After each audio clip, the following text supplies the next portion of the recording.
मैंने बचपन में वह खुशियां पाई थीं जब घर वालों के साथ बिताए जाते थे अच्छे समय। तब घर के पास एक अद्वितीय जगह थी, भूतिया आईनों का हॉल। यहाँ की आईने अलग अलग आकारों में थे और उनमें अद्वितीय गिनती के साथ बिना किसी बाधा के बने थे। यह जगह चिड़चिड़ी दीप्ति में चमक रही होती थी, जिससे वो वातावरण और भी विचित्र लगता था। बचपन में हम वहां बिना किसी भय के जाया करते थे, लेकिन एक रात की घटना ने सब कुछ बदल दिया। गर्मियों की छुट्टियों में हम 4 दोस्त थे, मैं, अर्जुन, सीमा और नीलू। हम दोपहर को खेलने के बाद अकेले समय गुजारने के लिए विचार कर रहे थे। तब मेरे मन में भूतिया आईनों के हॉल का आविष्कार हुआ। अरे, तुम याद करो, हम बचपन में वहां कितना मजा करते थे, मैंने खुशी खुशी कह दिया। सभी दोस्त ताली बजाने लगे और हम तय करने लगे कि हम आज रात को वहां जाएंगे। वह रात आई और हम चुपचाप घर से बाहर निकल आए। मेरे दिल की धड़कन तेज हो रही थी, लेकिन मैं दिखाने में मजा आ रहा था कि मैं निडर हूं। हम आईनों के हॉल के पास पहुंचे, जहां दरवाजा था। दरवाजे के उस पास एक बड़ा आईना था और उसके आसपास छोटे छोटे आईने लगे हुए थे। वे आईने चमक रहे थे जैसे कि वे रात की आंधी में खिलखिला रहे हों। हम आईनों के हॉल में प्रवेश किए और देखा कि आईने हमारे आसपास हैं, जैसे वे हमें घेर रहे हों। सीमा ने हंसते हुए कहा, यह तो अच्छा है यार, कम से कम यहां तो बोर नहीं होंगे हम। अर्जुन ने मुंह बनाकर कहा, अच्छा, तब हमें जो होगा वो बताओ। हम सभी ने हंसते हुए सिर हिलाया और आगे बढ़ गए। हम आईनों के बीच में खेलने लगे। जैसे ही हम चलने लगे, आईने की चमक में बदलाव आया। मुझे लगा कि आईने में कुछ अजीब हो रहा है, लेकिन मैंने इसे ध्यान नहीं दिया। समय बीतते जा रहा था और हम अब भी आईनों में खेल रहे थे। लेकिन फिर एक अचानक घटना हुई। हम सभी अचानक से आईनों की तरफ देखने लगे। हम अपनी छायाएं नहीं देख सक रहे थे।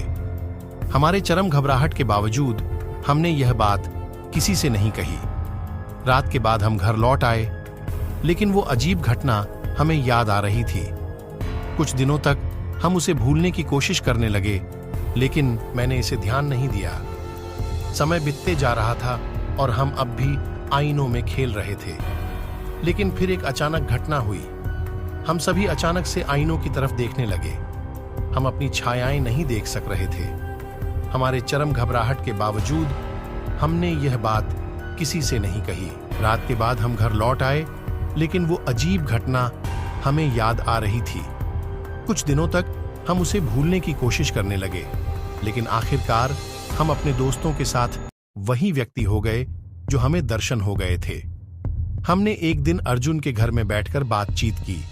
नीलू ने पूछा, क्या वाकई हम उस रात कुछ अजीब देख रहे थे? अर्जुन की आंखों में डर की झलक थी और वह शांतिपूर्णता से बोले, हम उस रात कुछ भी देख नहीं रहे थे यार।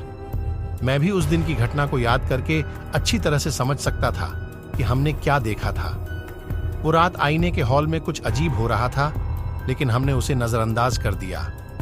हमारी जिंदगी में वह रात हमेशा के लिए एक रहस्य बन गई और उसकी यादें हमें अब तक बरकरार हैं। वही घटना सिर्फ एक शुरुआत थी।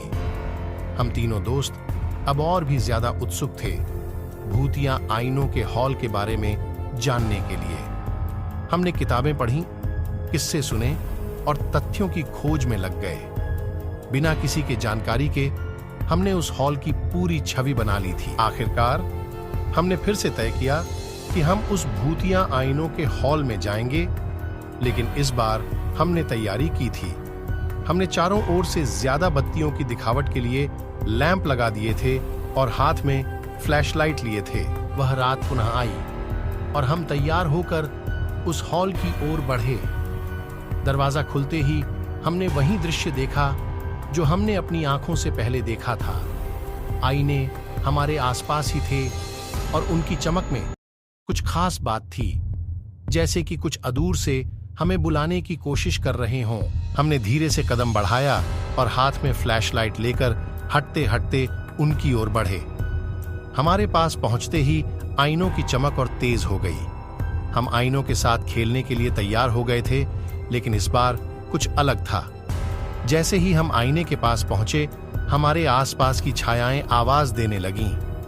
हमारी खुद की छायाएं, वो छायाएं हमें अद्वितीय अंदाज में ढक लेती और हमें जीवित नकाबिल बनाने की कोशिश कर रही थीं। मेरी ही छाया आईने से अगले कोने में खड़ी हो गई और यह ऐसे लग रहा था कि वो मुझसे बात करने की कोशिश कर रही है। मैंने डर से बिल्कुल ठिकाना खो दिया था और मेरी हाथ में फ्लैश लाइट टूट गई। कौन हो तुम? क्या तुम भूत हो? मैंने उस छाया से पूछा, जिसकी आवाज अचानक बढ़ गई थी। छाया ने थोड़ी देर तक खामोशी बरती और फिर उसने एक भयानक आवाज में कहा, हम यहां हमें साथ ले जाने के लिए आए हैं। विचार मत करो, हम आपके पास आ रहे हैं। उसी वक्त हम तीनों दोस्त एक ही समय में भागने लगे। हम डरकर भागते रहे और दरवाजे की ओर बढ़ते रहे, लेकिन जब हम दरवाजे की ओर पहुंचे तो वह बंद हो गया। हम तीनों दोस्त डर के मारे थर्राए हुए थे, लेकिन हमने आखिरकार एक रास्ता ढूंढ लिया जिससे हम बाहर निकल सकते थे। हमने उस हॉल को विदा किया, लेकिन उस दिन के बाद हमारी जिंदगी में वो डरावनी घटना कभी भी नहीं भूल सकते थे।